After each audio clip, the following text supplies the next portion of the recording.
Railway विभाग की लापरवाही से लगभग 13 साल बच्ची की चली गई जान। रेलवे प्रशासन की किस तरह से लापरवाही रही। लगभग 13 साल की बच्ची अब इस दुनिया में नहीं रही। पूरी दुनिया छठ मना रही थी, यहाँ तक कि जान गई बच्ची को पूरे गांव वाले छठ मना रहे थे। यहाँ तक कि सपना कुमारी की माता भी छठ मना रही थी। सपना कुमारी की माता छठ मना रही थी, खरना के प्रसाद बनाने के लिए लकड़ी सूखी डाल लाने के लिए भेजी थी। यानी कि जो छठ करते हैं उनको पता होता है आम की लकड़ी से खरना के प्रसाद बनाना होता है। सूखी आम के लकड़ी के खरना के प्रसाद बनाने के लिए अपना बेटी को भेजी थी। लेकिन सपना के मम्मी को क्या पता था कि हमारी बेटी अब कभी वापस लौट के नहीं आएगी। किस तरह से वन विभाग और रेलवे प्रशासन की लापरवाही रही, उस चीज़ पर हम विस्तार से चर्चा करते हैं। आप सबने आमतौर पर देखते होंगे वन विभाग से अगर सूखी लकड़ी कोई गरीब मजदूर लेकर चला जाता है तो उसे वन विभाग वाले केस कर देते हैं, और केस उनको इतना दिन तक के लड़ता है, यानी कि 7 जोड़ी चप्पल भी घिस जाते हैं। अगर रेल की तरफ से गुजर रहे हो या फिर छोटी मोटी रेलवे का लोहा भी दिख जा, कोई गरीब अगर उठा के बेचने की कोशिश करे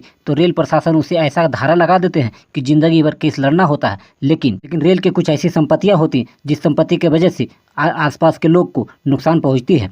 ठीक उसी तरह से साप पोखर फाटक के बगल में कई सालों से एक आम के पेड़ सूखा हुआ था। उस पेड़ का डाली टूटने से एक बच्ची की जान चली गई है। मामला फतेहपुर थाना क्षेत्र का साप पोखर गांव का है, जो कि गया बिहार में पड़ता है। मृतक बच्ची लगभग 12-13 साल की बताई जा रही है, जिनका नाम सपना कुमारी थी। पिता सुनील यादव पेशे से एक ट्रक ड्राइवर हैं, जो अभी घर पर नहीं है। माता सरिता देवी जो कि छठ कर रही थी, उन्होंने ही अपनी बेटी सपना कुमारी को आम की लकड़ी लाने के लिए भेजी थी। आम की सूखी हुई डाली गिरा, उसके बाद सपना कुमारी को जगह पे मौत हो गई। फिर सपना कुमारी को ग्रामीणों ने सामुदायिक स्वास्थ्य केंद्र फतेहपुर लेकर आए। वहाँ पे सरकारी सामुदायिक स्वास्थ्य केंद्र के डॉक्टर ने सपना कुमारी को मृतक घोषित कर दिया। मैं बता दूं कि सपना कुमारी के साप पोखर में ननिहाल था। इनका गांव ग्राम गोरदाहा पड़ता था, जो गुरपा थाना क्षेत्र के अंतर्गत आता है। इसके बाद इसके शव को साप पोखर से गोरदाहा लाया गया।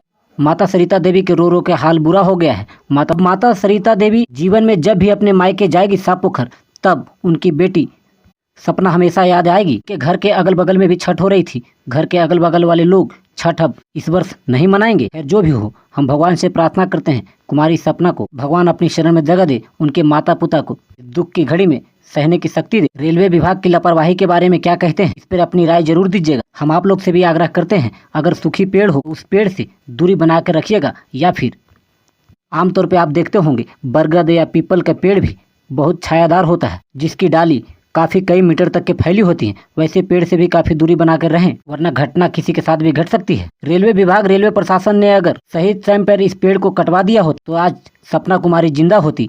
ग्रामीणों ने कई बार रेलवे प्रशासन को सूचना दिए थे कि रास्ते के बगल से जो आम का सूखा हुआ पेड़ है उसे हटवा लीजिए, किसी को घटना घट सकती है। लेकिन रेलवे प्रशासन ने सुना नहीं, और आज देखिए हमारी बीच में सपना कुमारी नहीं रही।